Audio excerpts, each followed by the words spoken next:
और एक बड़ी खबर इसी बीच आ रही है। जयपुर से बीवीजी कंपनी को लेकर बवाल। यह बड़ी खबर है। 4 साल में बीवीजी कंपनी को कभी फुल पेमेंट नहीं किया गया, इसीलिए बीवीजी कंपनी का 302 करोड़ का बकाया काम में कोताही की वजह से निगम दे चुका है 480 नोटिस, लेकिन कंपनी पर कभी नहीं लगाई गई पेनाल्टी। यह बड़ी खबर इस वक्त आ रही है। 2017 से डोर टू डोर कचरा संग्रहण का काम कर रही है कंपनी। 4 साल हो चुके हैं कंपनी को। इस दौरान 302 करोड़ का बकाया काम में कोताही के आरोप भी लगे। आपको बता दें कि 4 साल में बीवीजी को कभी फुल पेमेंट नहीं किया गया, इसीलिए बीवीजी कंपनी का 302 करोड़ का बकाया काम में कोताही की वजह से निगम दे चुका है 480 दफा नोटिस। ये बड़ी खबर इस वक्त आ रही है, लेकिन कंपनी पर कभी नहीं लगाई गई पेनाल्टी।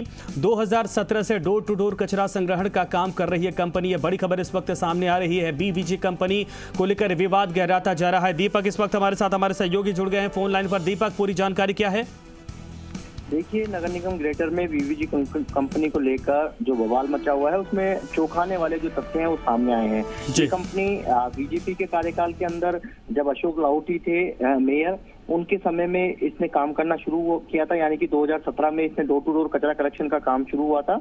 लेकिन आज तक जो अब इस कंपनी के ऊपर सवाल ये उठ रहे हैं कि आज तक इस कंपनी का एक भी जो बिल है उसका पूरा पेमेंट नहीं हुआ है, यानी कि टुकड़ों के अंदर इसको पेमेंट दिया जा रहा था और धीरे धीरे ये बढ़ता बढ़ता 302 करोड़ रुपए इसका पेमेंट है वो पहुंच चुका है। देखिए, जिस तरीके से मेयर से लेकर पार्षद है वो इस कंपनी के कामकाज से है खुश नजर नहीं आ रहे थे। करीब 480 से ज्यादा नोटिस इस 4 साल की अवधि के अंदर इस कंपनी को दिए जा चुके हैं, लेकिन इस नोटिसों को देने के बावजूद भी कंपनी पर लगने वाली पेनल्टी का एक भी पैसा इस कंपनी से नहीं काटा गया। यानी जो भुगतान अभी तक किया गया इस कंपनी को, करीब 4 साल के अंदर जितना भी भुगतान किया गया, उसमें जो पेनल्टी की जो राशि है वो 1 रुपए भी नहीं काटी गई, जिसको लेकर भी सवाल उठ रहे हैं। देखिए, दूसरा सवाल ये भी उठ रहा है कि जयपुर नगर निगम हेरिटेज और ग्रेटर 2 अलग अलग हो चुके हैं, लेकिन हेरिटेज में शांति से ये कंपनी काम कर रही है। भले ही इस कंपनी ने हड़ताल की हो, लेकिन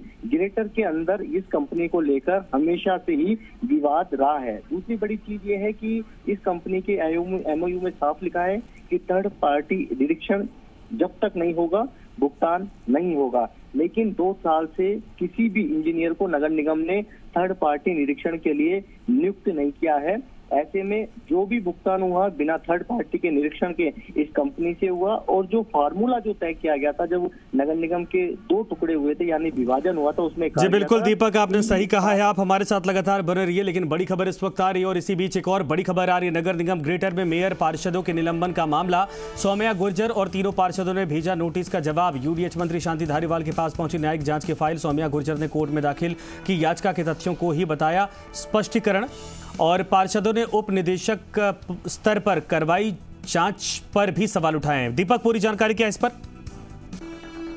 की ओर से जो निलंबित महापौर और तीनों पार्षदों को जो स्पष्टीकरण भेजा गया था, उसका जो स्वास्थ्य शासन विभाग को वकील के जरिए जो कह सकते हैं कि सौम्या गुर्जर और जो तीनों पार्षद है उन्होंने अपना जवाब दे दिया है। अब इसकी जो स्पष्टीकरण मांगा था उसमें साफ तौर पर सौम्या गुर्जर की ओर से जो लिखा गया है उसमें कहा गया है कि ग्रेटर नगर निगम में हुए कथित मामले में उनकी याचिका पर हाईकोर्ट में सुनवाई चल रही है और उस याचिका में पेश किए गए तथ्य को ही स्पष्टीकरण माना जाए। यानी कि इसी तरह का जो जवाब है जो पार्षद जो है शंकर शर्मा है, अजय सिंह चौहान की ओर से दिया गया है, और उसमें यह भी कहा गया है कि उप निदेशक के स्तर पर जो जांच करवाई गई है उस पर भी उन्होंने सवाल उठाए हैं। साथ में सौम्या गुर्जर ने यह भी कहा है कि प्राथमिक जांच की रिपोर्ट, स्पष्टीकरण और प्राथमिक जांच की रिपोर्ट दोनों पर विचार होने से पहले ही सरकार ने न्यायिक जांच का फैसला ले लिया है। ऐसे में स्पष्टीकरण लेना अवैध और महज खाना पूर्ति है। जांच रिपोर्ट और नोटिस में लगाए गए आरोप मिथ्या